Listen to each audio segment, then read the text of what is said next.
Assalamualaikum warahmatullahi wabarakatuh. Teman-teman, hari ini Bu Erni akan membahas materi terakhir dari kuliah pengantar rekayasa dan desain.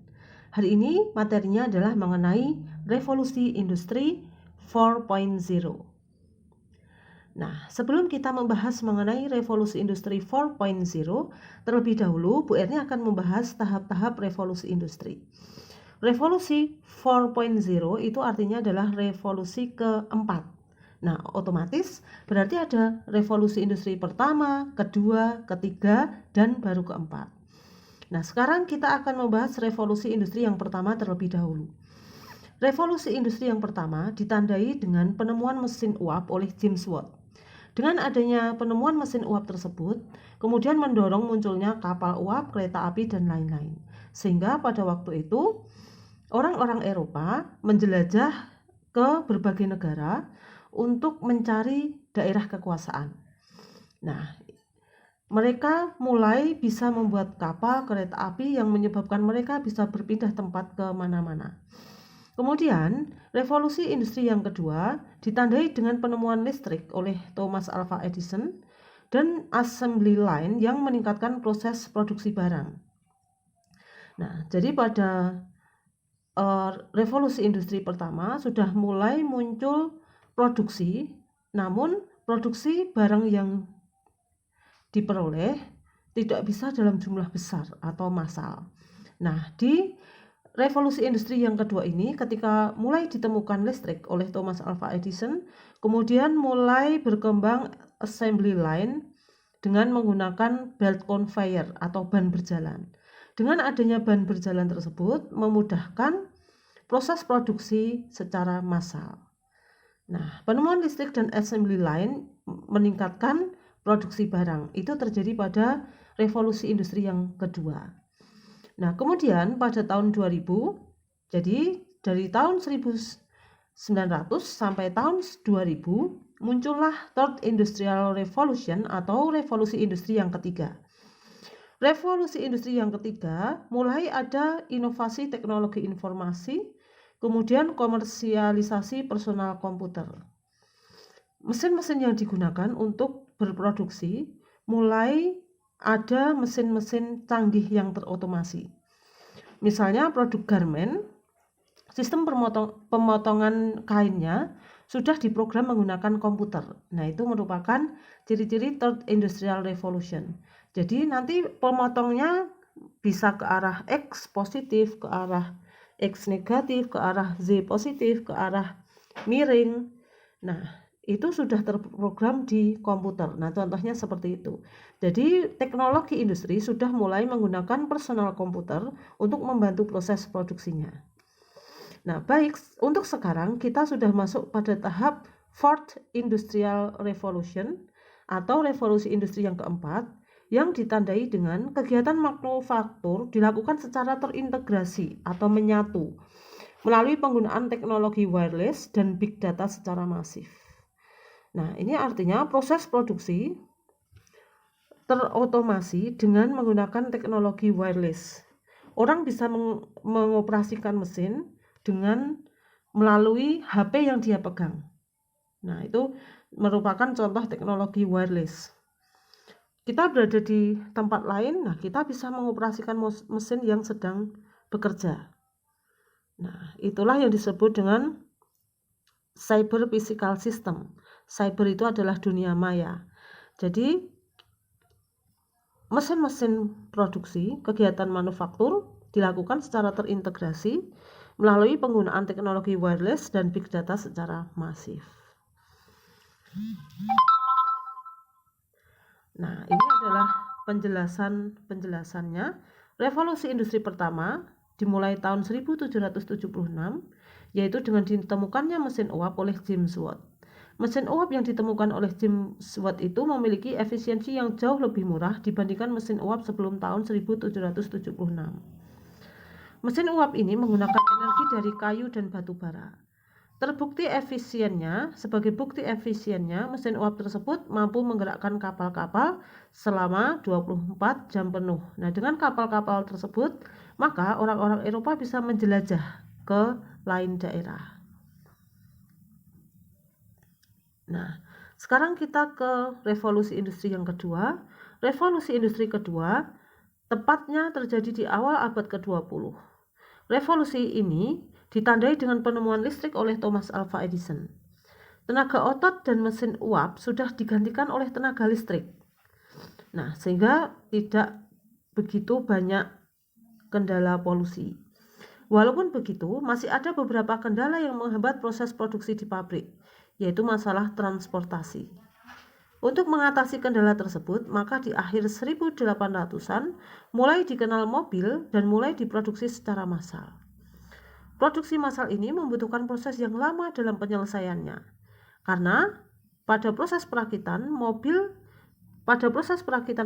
dibutuhkan banyak orang. Artinya, untuk proses perakitan masih membutuhkan tenaga manusia. Seiring dengan perkembangan, mulai ditemukan dan sekaligus digunakan ban berjalan atau conveyor belt pada tahun 1913. Ban berjalan mengakibatkan proses produksi berubah total, karena untuk menyelesaikan satu mobil tidak diperlukan satu orang untuk merakit dari awal hingga akhir. Setiap orang akan menjadi spesialis yang mengurus satu bagian saja.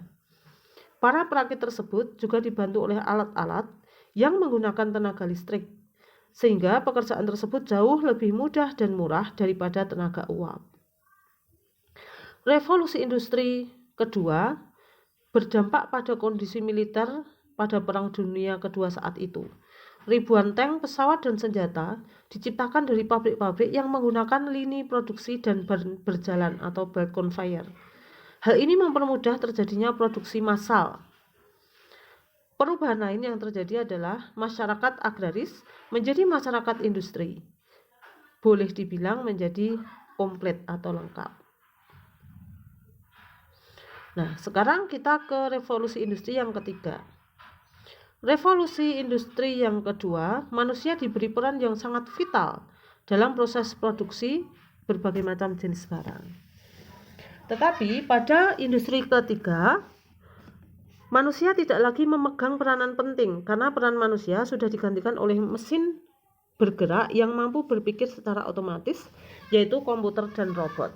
Nah, ini seperti Bu Erni contohkan tadi, ketika kita membuat baju dalam jumlah banyak, misalnya di perusahaan garment, maka sistem pemotongan kain sudah bisa dioperasikan dengan menggunakan komputer. Nah, jadi komputer akan memprogram gerakan dari pemotong tersebut. Bisa ke arah sumbu X, ke arah sumbu Y, dan seterusnya. Salah satu komputer pertama di dunia digunakan saat Perang Dunia Kedua, yaitu mesin komputer Colossus yang mampu memecahkan kode buatan Nazi Jerman. Komputer tersebut berupa mesin raksasa berukuran sebesar ruang tidur yang tidak memiliki RAM, sehingga tidak bisa diprogram untuk menerima perintah dari manusia melalui keyboard. Komputer tersebut hanya mampu menerima perintah melalui pita kertas dengan daya listrik sangat besar, yaitu 8.500 watt.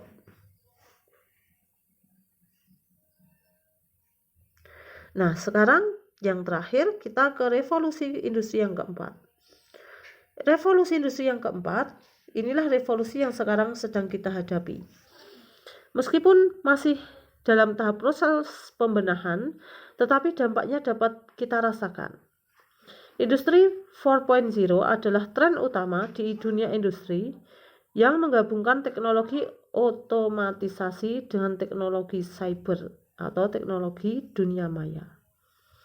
Jerman merupakan negara pencetus adanya industri 4.0 yang ditandai dengan strategi teknologi canggih pemerintah yang mengutamakan komputerisasi pabrik.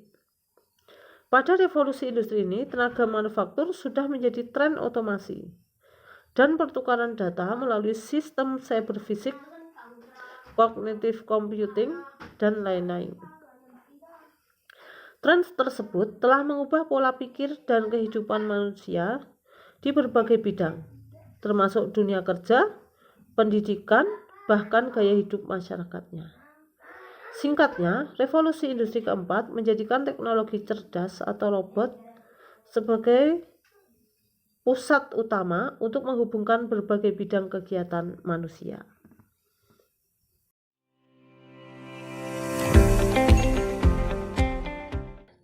kegiatan ekonomi dunia yang merupakan implementasi dari revolusi industri 4.0. Ada sharing ekonomi, ada e-education. Kalau di Indonesia kalian mungkin tahu terkait dengan ruang guru, di mana mereka mengajarkan ilmu kepada siswa melalui teknologi cyber. Kemudian ada e-government, di mana pelayanan kepada masyarakat bisa menggunakan aplikasi-aplikasi yang bisa di-download oleh warga masyarakat. Kemudian ada cloud kolaboratif, ada Google Drive, ada Dropbox, di situ ada Microsoft Office. Kemudian ada marketplace atau pasar dunia maya. Contohnya ada Bukalapak, Tokopedia, kemudian Lazada, Shopee. Itu merupakan bentuk implementasi dari revolusi industri 4.0. Kemudian ada clickdoctor.com. Kemudian dengan Android kita bisa mengendalikan atau mengkontrol alat-alat yang ada di rumah tangga. Ada kulkas, TV, kemudian mesin cuci, bahkan oven. Itu bisa dikontrol, dikendalikan dengan menggunakan HP. Kemudian ada smart city, ada smart manufacturing, di mana alat-alat untuk memproduksi suatu produk sudah diprogram dengan menggunakan komputer, sehingga ketika program itu di running, maka alat-alat itu akan bergerak sesuai yang sudah diprogramkan. Itu adalah smart manufacturing. Nah, kemudian apa ancaman dari era baru industrialisasi digital? Secara global, era digitalisasi akan menghilangkan sekitar 1 sampai 1,5 miliar pekerjaan sepanjang tahun. Karena apa? Karena digantikannya posisi manusia dengan mesin otomatis. Diestimasi bahwa di masa yang akan datang, 65% murid sekolah dasar di dunia akan bekerja pada pekerjaan yang belum pernah ada hari ini.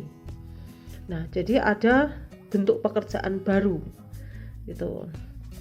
Kemudian peluangnya, era digitalisasi berpotensi memberikan peningkatan net tenaga kerja hingga 2,1 juta pekerjaan baru pada tahun 2025. Terdapat potensi pengurangan emisi karbon kira-kira 26 miliar metrik ton dari 3 industri, yaitu elektronik, logistik, dan otomotif. Gejala-gejala transformasi di Indonesia. Saat ini beberapa jenis model bisnis dan pekerjaan di Indonesia sudah terkena dampak dari arus era digitalisasi. Toko konvensional yang ada sudah mulai tergantikan dengan model bisnis marketplace. Nah, ini contohnya Lazada, Bukalapak, Tokopedia.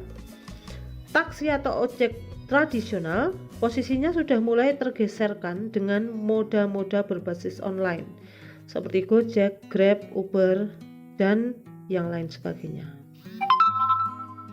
Kemudian ada skill yang harus dibutuhkan di industri masa depan yang harus kalian penuhi. Yang pertama adalah complex problem solving, yaitu kemampuan untuk memecahkan masalah asing dan belum diketahui solusinya di dalam dunia nyata. Nah, ini dibutuhkan sekitar 36%. Nah, kemudian social skill, yaitu kemampuan untuk melakukan koordinasi, negosiasi, persuasi atau ajakan, mentoring, kepekaan dalam memberikan bantuan hingga emotional intelligence. Nah, social skill ini adalah kemampuan bagaimana kita berinteraksi dengan orang lain. Kemudian process skill. Kemampuan dari process skill terdiri dari active listening, logical thinking atau berpikir secara logis, dan monitoring self and the others, yaitu mengontrol diri sendiri dan juga mengontrol orang lain. Kemudian system skill. Apa itu system skill? System skill merupakan kemampuan untuk dapat melakukan judgement dan keputusan dengan pertimbangan cost benefit, serta kemampuan untuk mengetahui bagaimana sebuah sistem dibuat dan dijalankan. Nah, kemudian yang terakhir adalah cognitive abilities, yaitu skill yang terdiri dari antara lain cognitive flexibility, creativity atau kreativitas, logical reasoning, problem sensitivity, mathematical reasoning, dan visualization. Mudah-mudahan bermanfaat. Wassalamualaikum warahmatullahi wabarakatuh.